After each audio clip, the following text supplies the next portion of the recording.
की रिहाइशगाह पर बड़ी बड़ी सियासी जमातों की दौड़े लगी हुई। एक तरफ अब से कुछ लम्हे कबल जहां हुकूमती वफ्द जिसकी सरबराही नायब वज़ीर आज़म सेंटर इसहाक़ डार कर रहे थे, उन्होंने मौलाना फजल रहमान से मुलाकात की। उस मुलाकात के बाद वो वफ्द रवाना चुका, लेकिन अब पाकिस्तान तहरीक इंसाफ का वफ्द जो है वो मौलाना फजल रहमान से उनकी रिहाइशगाह पर मुलाकात करने के लिए अब से कुछ लम्हे कबल जो है पहुँचा। इस वफ्द में साबिक़ स्पीकर कौमी असम्बली असद कैसर और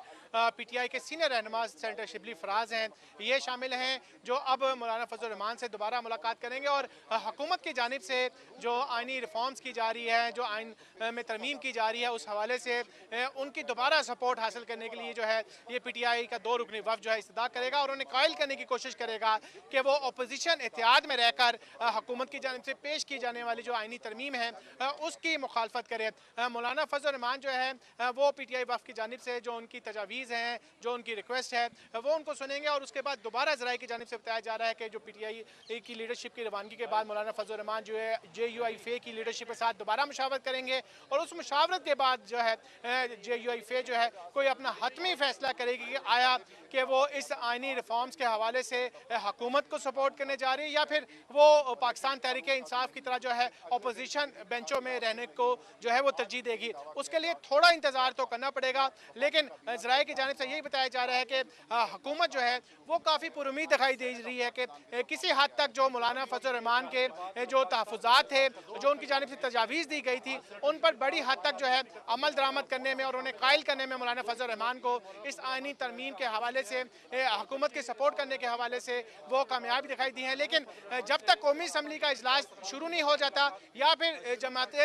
जो जमीयत उलमा इस्लाम फ़े है उसकी जानिब से वाज़ेह ऐलान नहीं कर दिया जाता कि आया वो इस तमाम मामलात पर आइनी तरमीम के हवाले से वो हुकूमत को सपोर्ट कर रही है या अपोजिशन में बैठ रही है या फिर अब्सटेन कर रही है, उस हवाले से हमें अभी कुछ देर मजीद इंतज़ार करना पड़ेगा। ठीक, अफजल जावेद ये आगाह कीजिएगा कि यहाँ पर आने से पहले क्या PTI अरकान की जानिब से गुफ्तगू की गई है, बताया गया है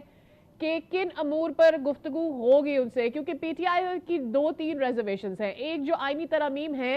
ये एक रिजर्वेशन है, दूसरा उनकी एक और रिजर्वेशन ये है कि उनके कुछ अरकान को जिनको आज़ाद समझा जा रहा है उनको यरगमाल बना लिया गया है और उन पर दबाव डाला जा रहा है कि वो साथ दें हुकूमत का। हाँ जी, देखें, पाकिस्तान तहरीक इंसाफ का जो 2 रुकनी वफ़द जो असद कैसर साहब और शिबली फराज पर मुश्तमिल है, वो मौलाना फजल रहमान से मुलाकात के दौरान न सिर्फ इस वक्त मौजूदा सियासी सूरत हाल है और ख़ास तौर पर जैसे कि आपने जिक्र किया है कि जिन अरकान को बारे में पाकिस्तान तहरीक इंसाफ की क़यादत कह रही कि उन्हें अगवा कर लिया गया, उन तमाम अमूर के हवाले से भी आगाह करेंगे और जो तहफ़्फ़ुज़ात हैं इस आइनी तरमीम के हवाले से दोबारा मौलाना फजल रहमान और उनकी लीडरशिप को JUIFA की लीडरशिप को बावर कराने की कोशिश करेंगे कि इन मौजूदा हालात में जो आइनी तरमीम है उनका फ़ायदा सिर्फ और सिर्फ जो सरियन है वो हुकूमत को होगा और आने वाले वक्त में जो है अपोजिशन जमातों को मुश्किलात का सामना भी करना पड़ सकता है। तो अब इंतज़ार करना पड़ेगा कि JUIFA का पलड़ा वो किस की तरफ मुड़ता है, कि वो हुकूमत को सपोर्ट करता है या फिर अपोजिशन को सपोर्ट करता है, तो उसके लिए अभी मजीद इंतज़ार करना पड़ेगा। लेकिन बताया यही जा रहा है कि JUIFA का वफ़द जो है जिसकी सरबराही मौलाना फजल रहमान कर रहे हैं, वो पाकिस्तान तहरीक इंसाफ के वफ़द से मुलाकात के बाद जो है वो अपने हतमी फैसले का ऐलान करेगा। उसके बाद वो पार्लियामेंट हाउस भी जाएगा और पार्लियामेंट हाउस में जो सीनियर लीडरशिप है उससे भी मुलाकात करेगा। मौजूद रहेगा अफजल, आपसे इस हवाले से मजीद जानेंगे। शौकत पराचा, आपकी जानिब आ जाते हैं। सिचुएशन कुछ इस तरह की बनती नजर आ रही है कि जुडिशरी से जिन रिप्रेजेंटेटिव से हमारी बात हो रही है, चाहे जस्टिस शाइक साहब थे या